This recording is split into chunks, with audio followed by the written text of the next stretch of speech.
গণভোট ইস্যুতে বিএনপি, জামাত ও এনসিপির পাল্টাপাল্টি বক্তব্য। ঐকমত্য কমিশনের সাথে আলোচনা সময় মনে হয়েছে ঐকমত্য কমিশন, সরকার এবং আরো 2-3টি দল তারা বোধহয় এক পক্ষ। গণঅভ্যুত্থানকে ভিত্তিমূল না ধরে উনি জনগণের যে ঐতিহাসিক বহিঃপ্রকাশ সেটাকে পাশ কাটিয়ে ভিন্ন খাতে প্রবাহিত করার চেষ্টা করবেন বলে আমাদের একটা আশঙ্কা রয়েছে। গণভোট নির্বাচনের দিনই হলে গণভোটের সেখানে কোনো গুরুত্বই থাকবে না এবং ইস্যুটা মার খেয়ে যাবে। জুলাই সনদ থেকে নোট অফ ডিসেন্ট বাদ দেয়া প্রতারণার শামিল বললেন ফখরুল। তত্ত্বাবধায়ক ইস্যুতে আপিল বিভাগের বিতর্কিত পর্যবেক্ষণ বাতিল চেয়েছেন রিটকারী আইনজীবী। আশুলিয়ায় 6 লাশ পোড়ানোর মামলার সাক্ষ্য গ্রহণ আজ। রাজধানীর রাস্তা যেন মরণ ফাঁদ, রক্ষণাবেক্ষণের অভাবকে দোষেন বিশেষজ্ঞ। মেট্রো রেল দুর্ঘটনায় নিহতের পরিবারকে 2 কোটি টাকা ক্ষতিপূরণ দিতে রুল। পাহাড়ে সন্ত্রাসীদের অস্ত্র ও প্রশিক্ষণ দিচ্ছে আরাকান আর্মি, দাবি আরডিএফ এর। মিয়ানমারের রোহিঙ্গাদের বিরুদ্ধে যুদ্ধরতদের ইন্ধনের অভিযোগ। মার্চের পর থেকে খেলাপি ঋণের তথ্য প্রকাশ করছে না বাংলাদেশ ব্যাংক। তারল্য সংকট কাটার পাশাপাশি খেলাপি ভার থেকে চাপমুক্ত হওয়ার আশা। ক্যারিবিয়ান অঞ্চলে হ্যারিকেন মেলিসার তাণ্ডবে 7 জনের মৃত্যু, ধেয়ে যাচ্ছে কিউবায়। অন্ধ্রপ্রদেশ ঘূর্ণিঝড় মন্থার আঘাত, নিহত 1, আহত 2। এবং ওয়েস্ট ইন্ডিজের বিপক্ষে সিরিজে ফিরতে মরিয়া বাংলাদেশ। সফরকারীদের ঐচ্ছিক অনুশীলন, বিশ্রামে টাইগাররা। ম্যাচ শুরু সন্ধ্যা 6টায়।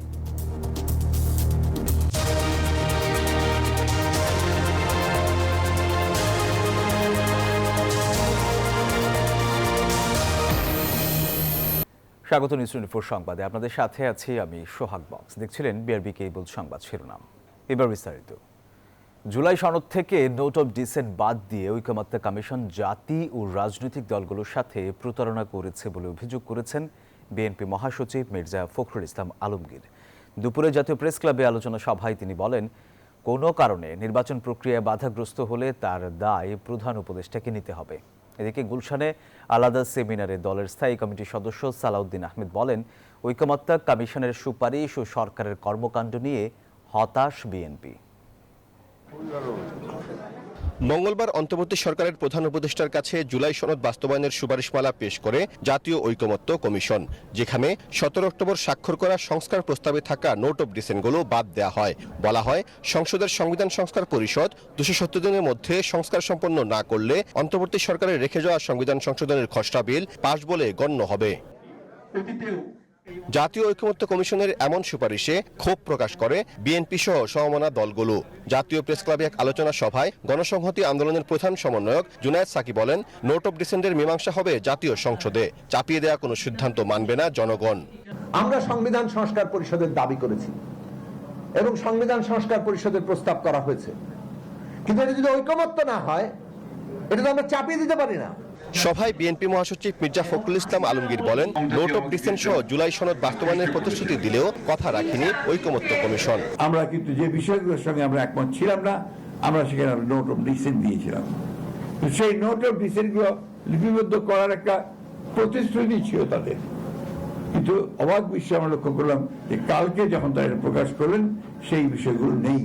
নোট অফ ডিসেন্ট গুলো পুরোপুরি উপেক্ষা করা হয়েছে। এদিকে রাজধানীর গুলশানে এক সেমিনারে বিএনপির স্থায়ী কমিটির সদস্য সালাউদ্দিন আহমেদ বলেন, 17 অক্টোবর যে জুলাই সনদে স্বাক্ষর করা হয়েছে সেই বিষয়গুলো ঐকমত্য কমিশনের সুপারিশে পুরোপুরি নেই। ঐকমত্য কমিশনের সাথে আলোচনা সময় মনে হয়েছে ঐকমত্য কমিশন, সরকার এবং আরো 2-3টি দল তারা বোধহয় এক পক্ষ।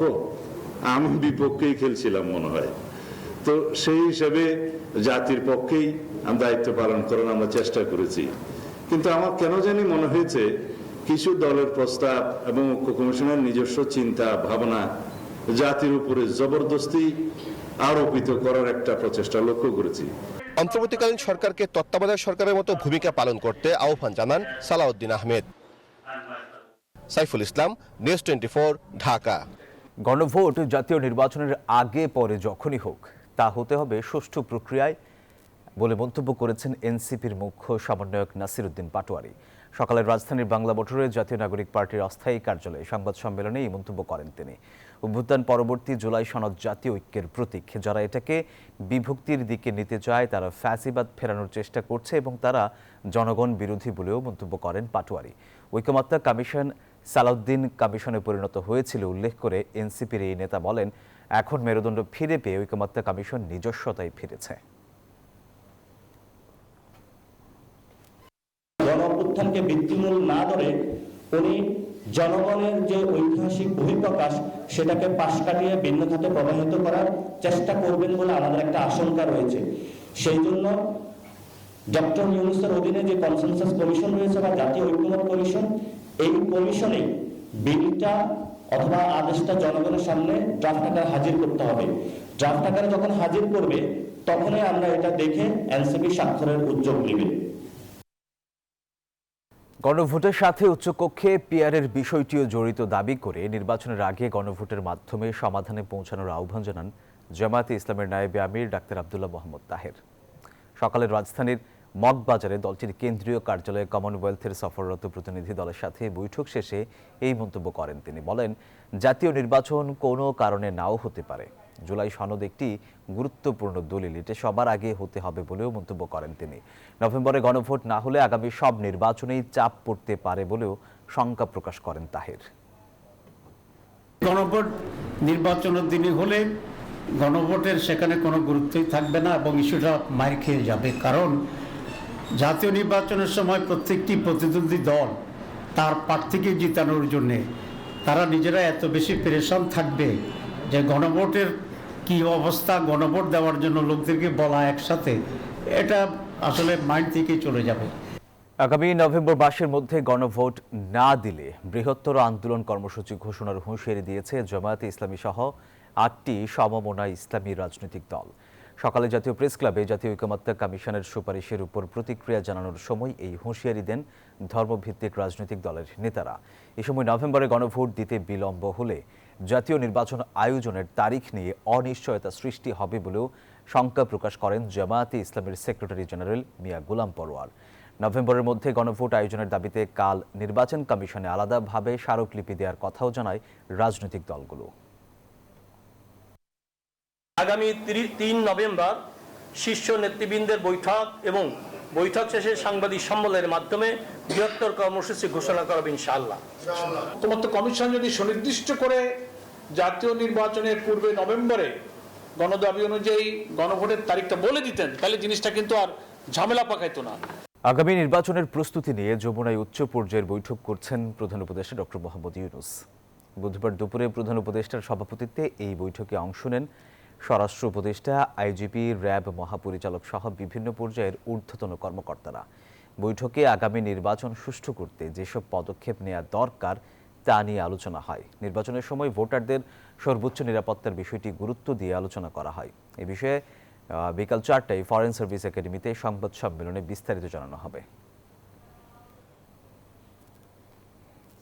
তত্ত্বাবধায়ক সরকার ব্যবস্থা ফেরাতে ফের আপিল শুনানি আগামী রোববার। এর আগে সকালে প্রধান বিচারপতি ডক্টর সৈয়দ রিফাত আহমেদের নেতৃত্বে 7 বিচারপতির পূর্ণাঙ্গ আপিল বেঞ্চে এই শুনানি হয়। শুনানিতে সাবেক প্রধান বিচারপতি খায়রুল হকের নেতৃত্বাধীন আপিল বিভাগ তত্ত্বাবধায়কের রায়ে যে বিতর্কিত পর্যবেক্ষণ দিয়েছিলেন তা এক্সপাঞ্জ চেয়েছেন আপিলকারীর আইনজীবী শাহরিয়ার কবির। পরে বিএনপির পক্ষে শুনানি করেন সিনিয়র আইনজীবী জয়নুল আবেদিন। বলেন, সর্বোচ্চ আদালতের ঘাড়ে বন্দুক রেখে তত্ত্বাবধায়ক সরকার বাতিল করে দেশে নৈরাজ্য সৃষ্টি করেছিল পলাতক ফ্যাসিস্ট সরকার। অপরাধ বিবেচনায় সাবেক প্রধান বিচারপতি খায়রুল হকের বিচার হওয়া উচিত বলেও আদালতকে জানান তিনি।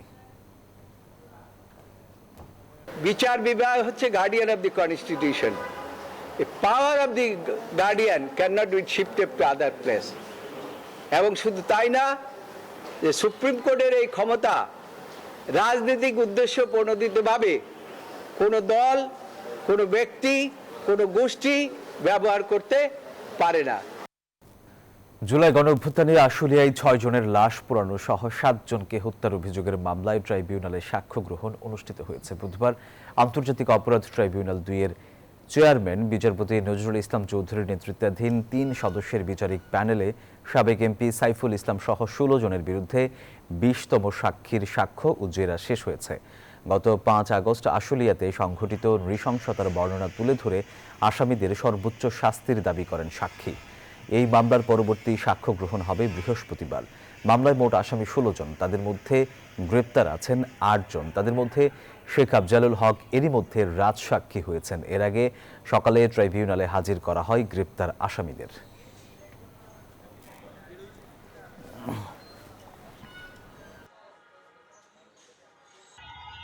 রাজধানীর সড়কগুলো যেন মৃত্যু ফাঁদ হয়ে উঠছে। একে তো অপরিকল্পিত উন্নয়ন, সেই সাথে যোগাযোগ অবকাঠামো রক্ষণাবেক্ষণের উদ্যোগ না থাকায় এই পরিস্থিতির সৃষ্টি হয়েছে। বিশেষজ্ঞরা বলছেন, উন্নত প্রযুক্তির মেট্রো রেল বা রাজপথের বুক চিরে গড়ে ওঠা উড়াল সড়ক মানুষের জীবনে গতি বাড়িয়েছে ঠিকই, তবে এসব উন্নয়ন অবকাঠামো নগরবাসীর কতটা নিরাপত্তা নিশ্চিত করতে পারছে সেই প্রশ্ন উঠছে। ফার্মগেটের ফুটপাথে আবুল কালামের নিথর দেহ যেন অপরিকল্পিত ঢাকা মহানগরীতে জীবনের নিরাপত্তাহীনতার এক প্রতিচ্ছবি। সড়ক, ফুটপাথ, ফুট ওভারব্রিজ সব জায়গায় লুকিয়ে আছে যেন মৃত্যুর ভাব। প্রিয়জনদের সঙ্গে আর দেখা হবে কিনা এমন শঙ্কা নিয়েই ঘর থেকে প্রতিদিন বের হতে হয় নগরবাসীকে। এর আগেও একবার খুলে পড়েছিল মেট্রো রেলের বিয়ারিং প্যাড। সৌভাগ্যবশত তখন কেউ প্রাণ হারাননি। 3 বছর আগে উত্তরায় নির্মাণাধীন ফ্লাইওভারের গার্ডার পরে নির্মমভাবে নিহত হয় একই পরিবারের 4 জন। গত জুলাইয়ে মাইলস্টোন স্কুলে প্রশিক্ষণ বিমান আছড়ে পড়ে কমপক্ষে 29 জনের মৃত্যু হয়। আর এই মাসে মিরপুরের পোশাক কারখানার অগ্নিকাণ্ডে মৃত্যু হয় 16 জনের। তাহলে ঘরে কিংবা বাইরে কোথায় নিরাপদ মানুষ? বিশেষজ্ঞরা বলছেন, উন্নয়ন প্রকল্প নির্মাণকালে এবং বাস্তবায়নের পর এর রক্ষণাবেক্ষণে আগ্রহের ঘাটতি থাকে, ফলে দুর্ঘটনার সংখ্যা বাড়ে। আমাদের যে ফ্লাইওভার থেকে শুরু করে আমি মনে করি আমাদের এক্সপ্রেসওয়ে, মেট্রো রেল প্রত্যেকটা জায়গায় তো এরকম আমার নির্মাণ সামগ্রী ব্যবহৃত হয়েছে, বিয়ারিং প্যাড বা পট বিয়ারিং আছে। এটা কিন্তু নিয়মিত ইন্সপেকশন করতে হয়, মেইনটেনেন্স করতে হয়। দুঃখজনক যে আমরা নির্মাণ কাজে যতটা আগ্রহী, রক্ষণাবেক্ষণে একেবারেই অনাগ্রহী। এক একটি দুর্ঘটনা আগের দুর্ঘটনার শোক ভুলিয়ে দেয়, প্রয়োজনীয় পদক্ষেপ নেওয়ার উদ্যোগও চাপা পড়ে যায়। আমি রেস্টুরেন্টে খেতে গেলেও একটা আগুন লাগতে পারে, আমি সেখান থেকে সেফ এক্সিট নিয়ে বেরোতে পারবো কিনা আই ডোন্ট নো। আমরা হাঁটছি, খোলা একটা ম্যানহোলে পড়ে আমি মারা যেতে পারি। মাইলস্টোন কলেজে যেটা হলো, প্লেন এসে বিল্ডিং হিট করলো, আপনি বিল্ডিংয়ের ভিতরেও সেফ না। তো এই ধরনের অনেক ধরনের ঘটনা ঘটছে, যেগুলির ফলে মানুষের হয়তো মনে মনে একটা ভীতি সঞ্চার হচ্ছে যে সে কোথাও সেফ না। আমরা সেফটি কালচারটা ফলো করা হচ্ছে না আসলে, যার জন্য কিন্তু আস্তে আস্তে নগরায়ন, অপরিকল্পিত নগরায়ন, অপশিল্পায়ন যখনই হচ্ছে, কিন্তু তখনই আমরা কোড না ফলো করার কারণে আমাদের জীবনযাত্রা ওটা একটা ঝুঁকিপূর্ণ হয়ে গেছে এখানে। বিশেষজ্ঞরা বলছেন, তদন্ত কমিটি যেন সময় ক্ষেপণের উপায় মাত্র। আমরা একটা দুটো বিয়ারিং প্যাডের সরে যাওয়াতে একটা বড় দুর্ঘটনা দেখলাম। যদি 3 থেকে 4টা বিয়ারিং প্যাড সরে যায়, যেহেতু প্রত্যেকটা পিয়ারের উপরে 4টা বিয়ারিং প্যাড থাকে, তখন আমার উপরের যে লাইনে আমার মেট্রো রেল চলছে, সে তো একটা বিরাট ঝুঁকিতে পড়ে যাবে। তখন হতাহতের ঘটনা কিন্তু আরও বেশি হবে। আমরা যদি দেখি যে তদন্ত কমিটি রিপোর্টটা প্রকাশ করা হচ্ছে, কারো এগেনস্টে অ্যাকশন নেওয়া হচ্ছে, নিশ্চয়ই কেউ না কেউ দায়ী কোনো না কোনো পর্যায়ে খুঁজে বের করে তাদের শাস্তির আওতায় নিয়ে আসতে হবে। তখন মানুষ হয়তো মনে করবে যে এই জিনিসটা রিপিট হওয়ার চান্স কম। তারা বলছেন, দুর্ঘটনা কতটা দৈব আর কতটা অবহেলার পরিণাম সে সম্পর্কে কর্তৃপক্ষকে আরও সচেতন হতে হবে, আর দুর্ঘটনা প্রতিরোধ ও মোকাবেলায় সক্ষমতা বাড়াতে হবে। শাহ আলী জয়, নিউজ 24, ঢাকা। মেট্রো রেলের সার্বিক নিরাপত্তা ও দুর্ঘটনার বিষয়টি খতিয়ে দেখতে একটি বিশেষজ্ঞ কমিটি গঠন করে 30 দিনের মধ্যে রিপোর্ট দিতে নির্দেশ দিয়েছেন হাইকোর্ট। পাশাপাশি নিহতের পরিবারকে 2 কোটি টাকা ক্ষতিপূরণ কেন দেয়া হবে না মর্মে রুল জারি করেন হাইকোর্ট। সকালে বিচারপতি ফাহমিদা কাদেরের নেতৃত্বে দ্বৈত বেঞ্চ এই আদেশ দেন। এর আগে মেট্রো রেল ও ফ্লাইওভারের বিয়ারিং প্যাডের মান ঠিক রাখা ও রক্ষণাবেক্ষণের নির্দেশনা চেয়ে হাইকোর্টে রিট করা হয়। রিটে বিগত দিনে যেসব দুর্ঘটনা ঘটেছে তার একটি চিত্র উচ্চ আদালতে শুনানিতে তুলে ধরার কথা জানান আইনজীবী। রোববার ফার্মগেটে মেট্রো রেলের বিয়ারিং প্যাড পিলার থেকে বিচ্ছিন্ন হয়ে নিচে পড়লে আবুল কালাম নামে একজন নিহত হন।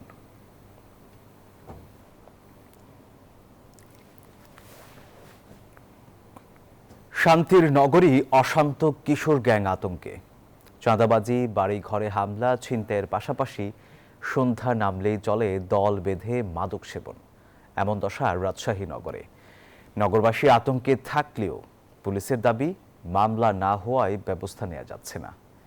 মতিউর মুর্তজার তথ্যচিত্রে ডেস্ক রিপোর্ট। চলতি বছরের 30 সেপ্টেম্বর রাজশাহী নগরীর মেহেরচণ্ডী এলাকার বাসিন্দা নুরুল ইসলামের বাড়িতে হামলা করে কিশোর গ্যাংয়ের প্রায় শতাধিক সদস্য। নুরুল ইসলাম জানান, পূর্ব শত্রুতার জেরে স্থানীয় একজনের পক্ষে ভাড়ায় এসে কিশোর গ্যাংয়ের সদস্যরা তার বাড়িতে হামলা করে। হামলার ঘটনায় থানায় একাধিকবার যোগাযোগ করলেও মামলা না নিয়ে গড়িমসি করতে থাকে পুলিশ। আমার বাসার জামি আগে পূর্বতার চাচা ছিল আকুজামান কোয়েল কাউন্সিলর, যে সমস্ত কিশোর গ্যাংগুলা সে লালন পালন করতে এখন বর্তমানে তার নামকে লালন পালন হচ্ছে এবং প্রায় 50 থেকে 100 ছেলেপুলে এসে আমার বাসা ভাঙচুর করে। তারপরে আমি সেখানে 999-এ ফোন দিই, পুলিশ ডাকলে পরে পুলিশ আসে। পুলিশ আসার পরে আমি থানায় যেতে বলে মামলা করার জন্য। আমি থানায় গেলে ওসি সাহেব মামলা নেন না, আজকে কালকে পশুখালী ঘুরাইতে থাকে। চাঁদার জন্য এই এলাকায় আরো একাধিক বাড়িতে হামলা করে কিশোর গ্যাংয়ের সদস্যরা। সিসিটিভি ক্যামেরা ভেঙে প্রমাণ মুছে ফেলার চেষ্টাও চালানো হয়। রাজশাহীতে এমন তাণ্ডব বাড়ছেই। চাঁদাবাজি, বাড়িঘরে হামলা, ছিনতাই, দল বেঁধে মাদক সেবন করে শোডাউন দিয়ে আতঙ্ক ছড়ানো সবই চলছে প্রকাশ্যে। এলাকাতে কিশোর গ্যাং যেভাবে অত্যাচার করেছে, মানে খুবই খারাপ বিষয় দাঁড়ায় যাচ্ছে। এই যে কিশোর গ্যাং এখন গেলে এই পাহাড়ের নিচে এরা একসাথে 15 জন মাদকাসক্তের সাথে জড়িত। টাকা না দিলে দেখা যাচ্ছে যে অত্যাচার, বাড়িঘর ভাঙচুর। ফেব্রুয়ারি মাসের 12 তারিখে আমাকে কিছু কিশোর গ্যাংয়ের লোকজন আমাকে হামলা করেছিল। ওদের অত্যাচারে আমাদের ওয়ার্ডে খুবই অবস্থা খারাপ। আমরা দ্রুত বিচারের জন্য আবেদন জানাচ্ছি। তবে পুলিশের দাবি, থানায় মামলা না নেয়ার অভিযোগ জানালে এবং কিশোর গ্যাংয়ের ব্যাপারে ভুক্তভোগীরা তথ্য দিলে আইনগত ব্যবস্থা নেওয়া হবে। এই কিশোর গ্যাংদেরকে আমরা গোয়েন্দা সংস্থার মাধ্যমে চিহ্নিত করে এবং যদি তাদের বিষয়ে কোনো ব্যক্তির অথবা সংক্ষুব্ধ কোনো গোষ্ঠীর যদি স্পেসিফিক তথ্য থাকে, তাদের কাছ থেকে এই তথ্যগুলো সংগ্রহ করে আমরা কিন্তু তাদের বিরুদ্ধে ব্যবস্থা গ্রহণ করছি। সম্প্রতি আইন শৃঙ্খলা বাহিনীর নিষ্ক্রিয়তা এবং প্রভাবশালীদের পৃষ্ঠপোষকতায় কিশোর গ্যাংয়ের অপরাধ বাড়ছে বলে মনে করেন বিশেষজ্ঞরা। সাম্প্রতিক সময়ে আমরা দেখতেছি যে কিশোর গ্যাংয়ের আধিপত্য এবং তাদের অপরাধমূলক কার্যক্রম ব্যাপক হারে বেড়ে গেছে এবং আমরা সংবাদ মাধ্যমে বা বিভিন্ন আমরা সোসাইটিতে বসবাস করি, সেখানেও দেখছি যে এরকম আধিপত্য লক্ষ্য করা যাচ্ছে। বেসিক্যালি একটা হচ্ছে যে আমাদের সোসাইটিতে নানাবিধ কারণে এটি ঘটছে।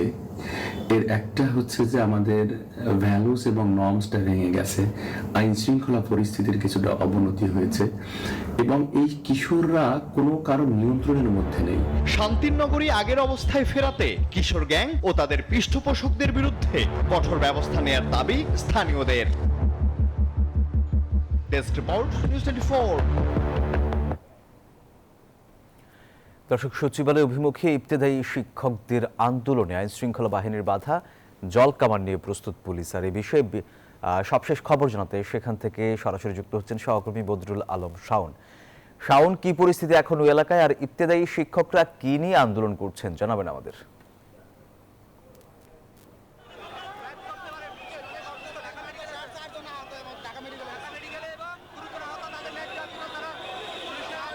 জাতীয় প্রেস ক্লাবের সামনে ইবতেদায়ী মাদ্রাসা শিক্ষকদের সাথে আমরা পুলিশের দস্তাদস্তি দেখছি।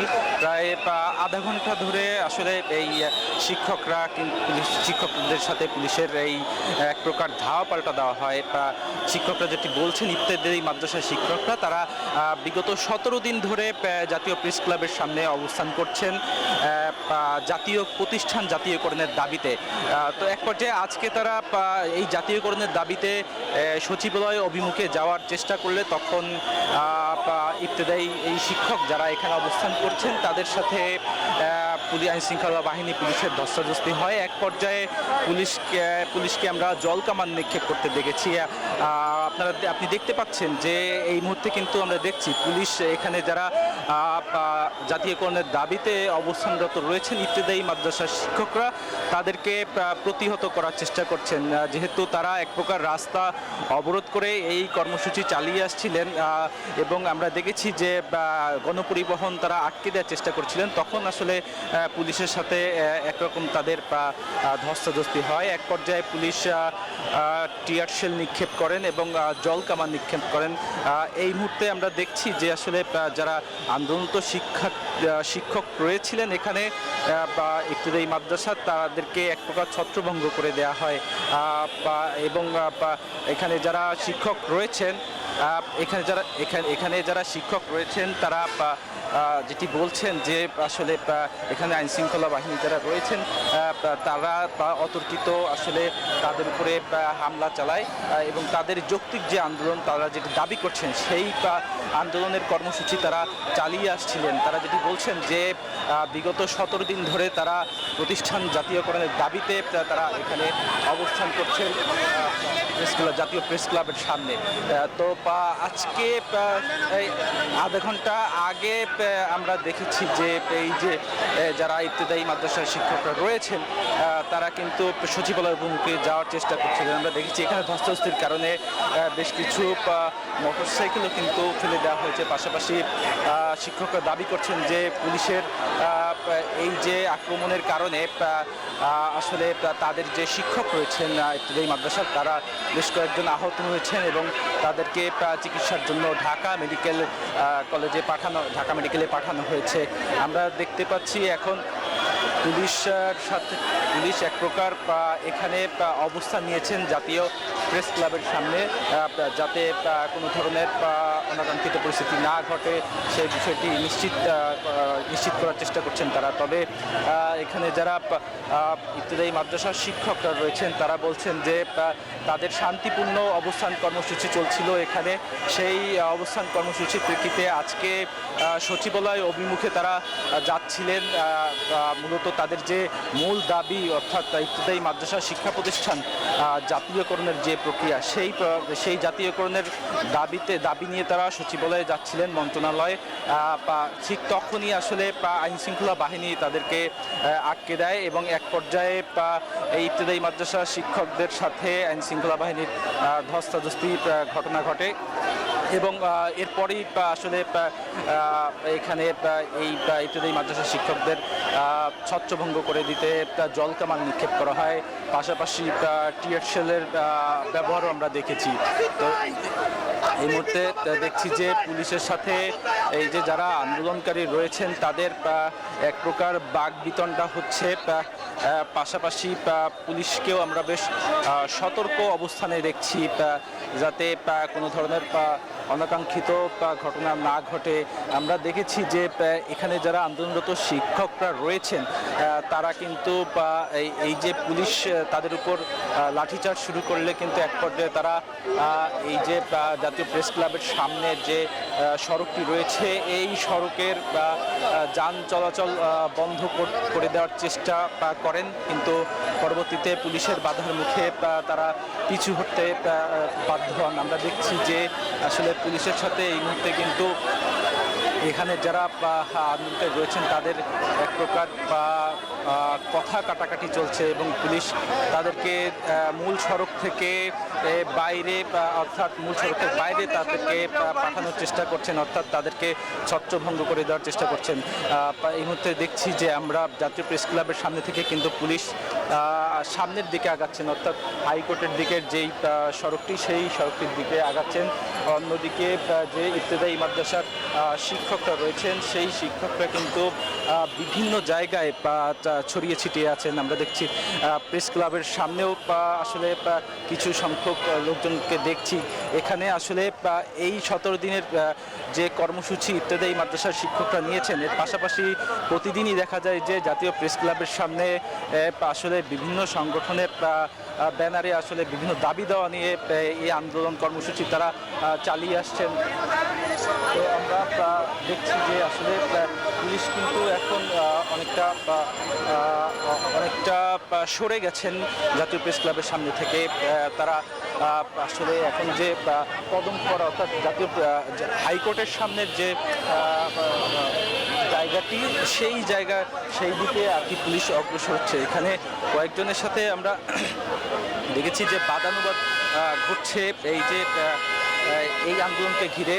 এখানে দেখছি হয়তো কেউ কথা বলার চেষ্টা করছেন, আমরা তার সাথে একটু কথা বলবো যে আসলে এখানে মূল ঘটনা কি সেটি আসলে জানার চেষ্টা করতে চাই।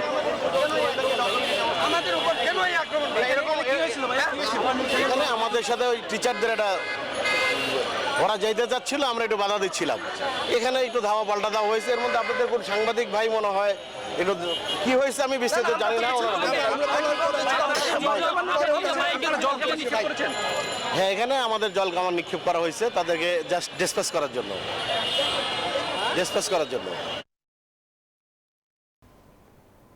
শাওন, আপনাকে ধন্যবাদ। সিলেট ওসমানী আন্তর্জাতিক বিমানবন্দরে লন্ডনগামী বাংলাদেশ বিমানের ফ্লাইট BG201 এর ইঞ্জিনের সঙ্গে বোর্ডিং ব্রিজের ধাক্কা লাগায় ফ্লাইটটি বাতিল করা হয়েছে। বুধবার সকাল 10:30টার দিকে এই ঘটনা ঘটে। বিমানবন্দর কর্তৃপক্ষ জানায়, ফ্লাইটটির ইঞ্জিনে বোর্ডিং ব্রিজের ধাক্কা লাগায় নিরাপত্তার স্বার্থে বিমানটি পরীক্ষা করার সিদ্ধান্ত নেওয়া হয়। ফলে BG201 ফ্লাইটটি বাতিল করা হয়েছে। যাত্রীদের লন্ডনে পাঠাতে বিকল্প হিসেবে ঢাকা থেকে আরেকটি উড়োজাহাজ আনার ব্যবস্থা নিয়েছে কর্তৃপক্ষ। তবে বিমানের ক্ষয়ক্ষতির পরিমাণ এখনও নির্ধারণ করা যায়নি।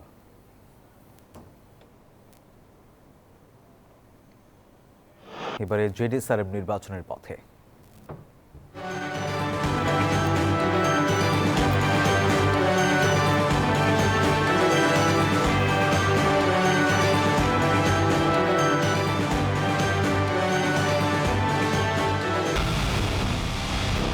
পুরো দেশের মুখে হাসি ফোটাতে নিজেকে হতে হয় স্ট্রং, আর মনোবল হতে হয় স্পার্ক জিরো। জেডিএসআরএম 25 বছরের পথ চলায় নিরাপদে রাখার প্রত্যয়ে। দক্ষিণ চট্টগ্রামের 6টি আসনে কারা পাচ্ছেন বিএনপির টিকিট? কঠিন সমীকরণের মধ্যে জাতীয় সংসদ নির্বাচনকে সামনে রেখে প্রার্থী চূড়ান্ত করার প্রক্রিয়া শেষ পর্যায়ে। ইতিমধ্যে 24 মনোনয়ন প্রত্যাশী প্রার্থীর সাথে ভার্চুয়ালি বৈঠকও করেছেন দলটির ভারপ্রাপ্ত চেয়ারম্যান তারেক রহমান। তবে গ্রহণযোগ্য প্রার্থী যাচাই বাছাইয়ের ভিত্তিতে তালিকা চূড়ান্ত হবে বলে জানায় দলটির নির্ধারকরা। আবু জাবেদের ছবিতে চট্টগ্রাম থেকে নয়ন বড়ুয়া জয়ের রিপোর্টে বিস্তারিত। দক্ষিণ চট্টগ্রামের 6টি আসনের মধ্যে বিএনপির সম্ভাব্য প্রার্থী 24 জন। কে পাচ্ছেন মনোনয়ন তা নিয়ে চলছে সমীকরণ। দলটির নীতি নির্ধারকরা বলছেন, কেন্দ্র থেকে এবার অভ্যন্তরীণ কোন্দল এড়িয়ে ঐক্যবদ্ধভাবে প্রার্থী চূড়ান্ত করার উপর বেশি জোর দেয়া হচ্ছে। সেই লক্ষ্যে দক্ষিণ চট্টগ্রামের প্রার্থী তালিকা ঘোষণার আগে সম্ভাব্য মনোনয়ন প্রত্যাশী প্রার্থীদের সাথে জরুরি বৈঠকও করেছে দলের হাইকমান্ড। প্রার্থীদের দেয়া হয় নানা দিক নির্দেশনাও। একজন যাকে নমিশন দেওয়া হবে তার পক্ষে সবাইকে কাজ করতে হবে এবং সবাইকে আমরা কাজ করার জন্য যিনি প্রার্থী মনোনীত হবেন তিনি প্রত্যেক প্রার্থীর সাথে কৌশল বিনিময় করে তাদেরকে সঙ্গে নিয়ে দানের শীষের পক্ষে কাজ করবেন। চেয়ারম্যান সাহেব ডাকে সবাইকে একটা বার্তা দিয়েছেন যে ঐক্যবদ্ধভাবে একই পরিবারের সদস্য হিসেবে একসাথে মিলে দানের শীষের বিজয়ের জন্য সবাই কাজ করে। এদিকে গ্রহণযোগ্য প্রার্থী বাছাইয়ে একাধিক মাঠ জরিপের ফলাফল, নীতি নির্ধারকদের মতামত এবং তৃণমূল জনপ্রিয়তা যাচাইয়ের ভিত্তিতে তালিকা চূড়ান্ত হবে বলে জানান বিএনপির সহ সাংগঠনিক সম্পাদক মীর হেলাল। গত 15 বছর ওনার দলের সাথে সম্পৃক্ততা কি ছিল, উনি আমাদের গণতান্ত্রিক আন্দোলনের অংশ ছিলেন কিনা, কর্মীদের মাঝে জনপ্রিয় কিনা, এলাকাবাসীর মাঝে জনপ্রিয়তা আছে কিনা। তবে নির্বাচনের সময় ঘনিয়ে আসায় দ্রুত প্রার্থী চূড়ান্ত করতে তোড়জোড় শুরু করেছে বিএনপি। Desk report, news 24। এবারে মধুমতি ব্যাংক পিএলসি অর্থ বাণিজ্য সংবাদ।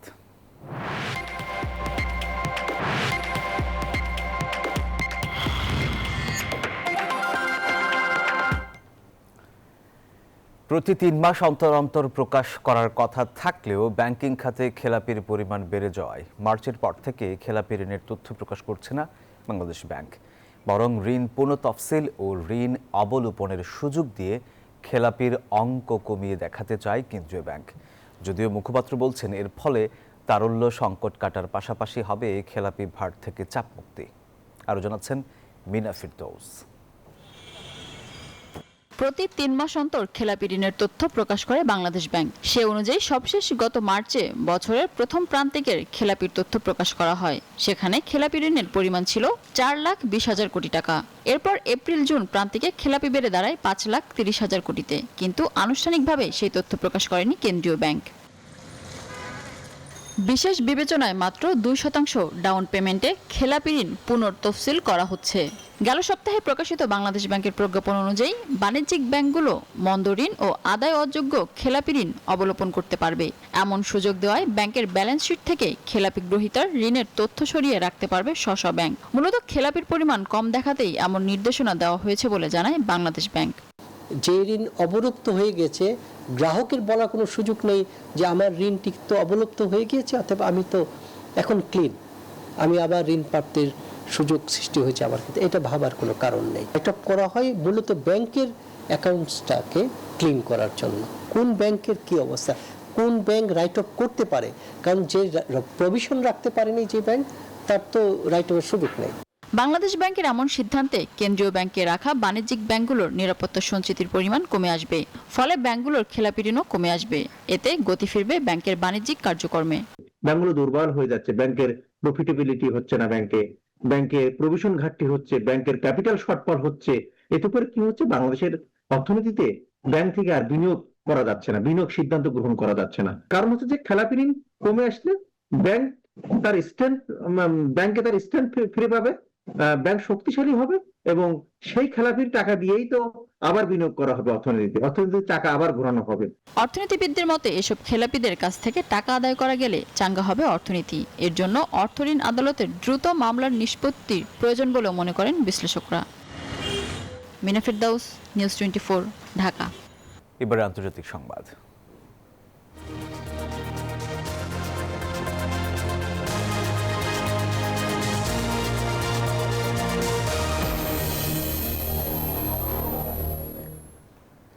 ভারতের অন্ধ্রপ্রদেশ উপকূলে আছড়ে পড়েছে তীব্র ঘূর্ণিঝড় মোন্থা।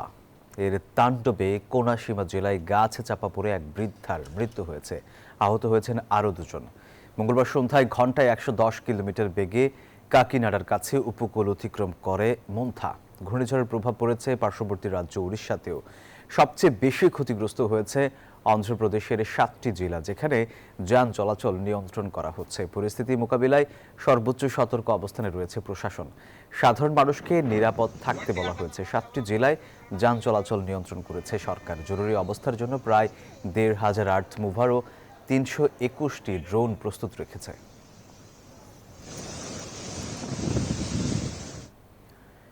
শতাব্দীর সবচেয়ে শক্তিশালী ঝড় হিসেবে ক্যারিবিয়ান অঞ্চলে আঘাত এনেছে হ্যারিকেন মেলিসা। ঘন্টায় 295 কিলোমিটার বেগের এই ক্যাটাগরি 5 হ্যারিকেনের তাণ্ডবে জ্যামাইকা, হাইতি এবং ডোমিনিকান রিপাবলিকে মোট 7 জনের মৃত্যু হয়েছে।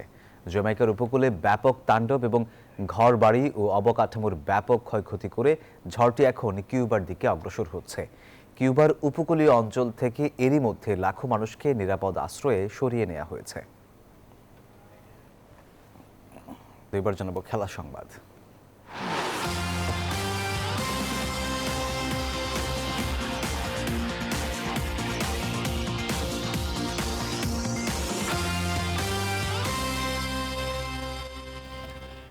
সিরিজ বাঁচানোর মিশনে আজ দ্বিতীয় টি-20তে ওয়েস্ট ইন্ডিজের বিপক্ষে মাঠে নামছে বাংলাদেশ। ব্যাটাররা ফর্মে না থাকাটাই এই ম্যাচে টাইগারদের মাথা ব্যথার বড় কারণ। অন্যদিকে ব্যাটে বলে দুর্দান্ত ফর্মে থাকা ক্যারিবীয়দের সামনে সিরিজ জয়ের হাতছানি। গুরুত্বপূর্ণ এই ম্যাচটি শুরু সন্ধ্যা 6টায়।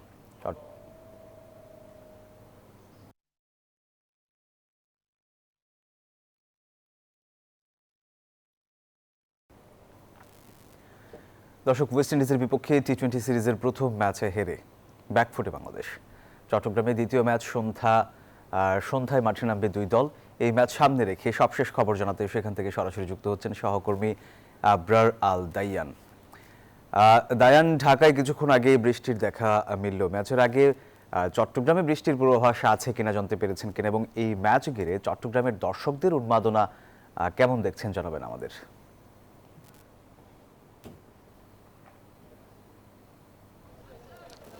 ধন্যবাদ সোহাগ আপনাকে। আপনি যেমনটি বলছিলেন, ঢাকায় বৃষ্টি হয়েছে, তবে চট্টগ্রামে এই ধরনের কোনো সম্ভাবনা এখন পর্যন্ত নেই। আমাদের চোখেও এই ধরনের কোনো কিছু পড়েনি এবং ওয়েদার যথেষ্ট ভালো আছে।